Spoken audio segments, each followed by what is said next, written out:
Welcome to the Sweet 16 of the Best Take bracket. Today we've got a matchup between Joe Montana and Mariano Rivera. So I'm going to be giving the take for Joe Montana and giving the take against Mariano Rivera. And we're going to bring in two archive takes, the take from Justin Masterson for Mariano Rivera and the take against Joe Montana from Blair Grotebeck. So be sure to watch and vote on who had the best take, either my take to move Montana into the next round or the take that would move Rivera into the next round. All right, so we all know Joe Cool, Joe Montana. He won 4 Super Bowls, 2 with Jerry Rice, 2 without Jerry Rice, 16-7 in the playoffs, 26 comebacks, 28 game-winning drives, 3-time Super Bowl MVP. And he always showed up in big title games and big games, unlike Rivera. His iconic moments were historical and all positive. In 4 Super Bowl appearances, all wins, he was 11 TDs, 0 picks. Remember the play. He had these moments, right? Against the Cowboys in the NFC title game in 81. He drives 89 yards and leads them back to that pass to Dwight Clark. Trailing 16-3, Montana drives the Niners in the closing minutes of Super Bowl 23 and throws a 10-yard touchdown pass to John Taylor with 34 seconds left. With a 55-10 win over the Broncos in the Super Bowl, he becomes the second quarterback to win 4 Super Bowls along with Terry Bradshaw. The Hall of Fame quarterback and 49ers won another Super Bowl when he threw 35 passes and completed them for 331 yards and became the Super Bowl MVP again. The guy just always won. Joe Cool under pressure in the big moment. And now Blair Grotebeck's best take against the 1 seed, Joe Montana. 60 seconds on the clock in 3, 2, 1, go. Joe Montana, 6'2", 205 pounds. We all know this guy was a baller. He won champions. But you think you could do it if he lost 2 inches like Drew Brees? No, I don't think so. And this guy, he was okay, but let's be honest, he'd be nothing without Jerry Rice. We all saw that hot take on Jerry Rice. He was an absolute stud, best wide receiver to exist. Joe Montana was lucky to have him. You think Joe could do it with mediocre receivers just like Brady did, just like 30 seconds. Did? Absolutely not. We all know the QB that the 49ers era, the QB in that 49ers era was Jerry Rice. That dude basically should have been throwing to himself. Doug Flutie would have won 4 championships with Jerry Rice. I would have won 4 championships with Jerry Rice. And not to mention, he's a complete traitor. So if you're a Niners fan, he ends his career with the Kansas City Chiefs, takes the big contract, and plays almost zilch. He was injured most of the time with them. Completely.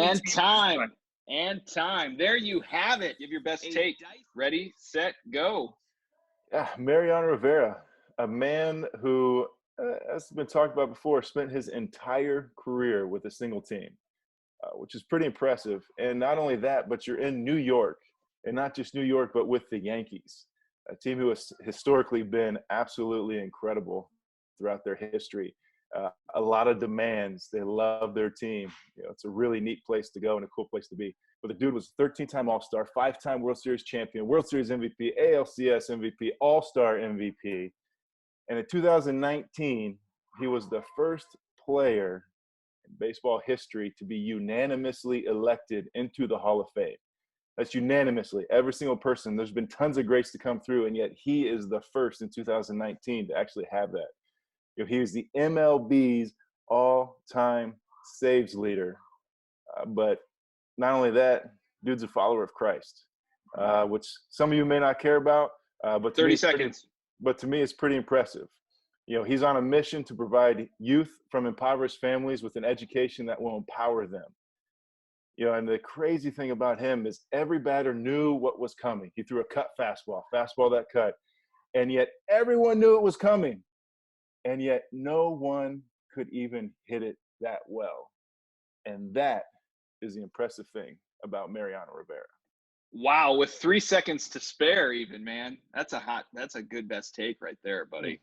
Dude, guy's amazing. Especially coming from one pitcher to another pitcher. That's pretty cool. Justin knows his stuff, so that's good. All right.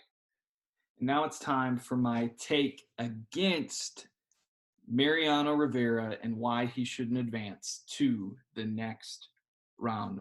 Mariano Rivera, great closer, okay? He was historic closer, but he had some iconic meltdowns when it mattered.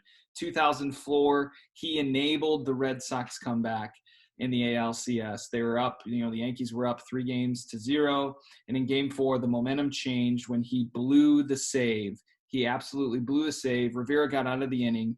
The game continued, and the curse of the Bambino started to be broken. In 2001, in Game 7 of the World Series against the Diamondbacks, he blew it. He literally blew the save, and he got beat badly. In the 9th inning, there was a single, then a bunt where he misfired the throw, and the runner advances to second. Another bunt moves the runner to third, double, and then a single, and then game over. The same kind of thing happened in 97 ALDS against the Indians, where he was trying to go for a 5-out save, and then Sandy Alomar took him deep to right, and then the next day the Yankees would be eliminated from the playoffs. Mariano Rivera, all-time closer, had some of the biggest all-time meltdowns in the postseason. There you have it. Vote, vote, vote, either for my take for Joe Montana moving into the Elite Eight, or Justin and Blair's combined take to move Mariano Rivera into the Elite Eight. Thanks for tuning in and joining us on the Best Take Bracket. We'll see you next time.